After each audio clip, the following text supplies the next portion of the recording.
احنا كلاعيب كوره شايف ان هو غير مفهوم الهاف ديفندر في مصر، في العالم اسف. يعني شايف ان هو فعلا غير المفهوم.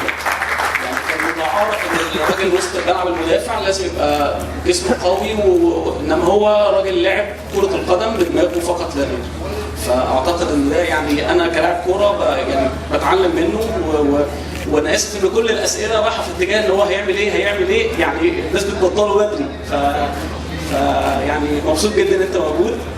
وكان ليا بس سؤال صغير، هو اسمه مرتبط بشكل كبير جدا ببرشلونه.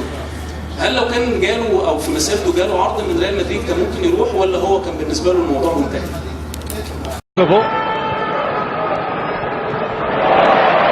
This is the ultimate test of that recent upsurge in form. Brilliant. Superb skill from Xavi, Kevin. Absolutely superb. Clever little Cruyff turn. I'm sure Johan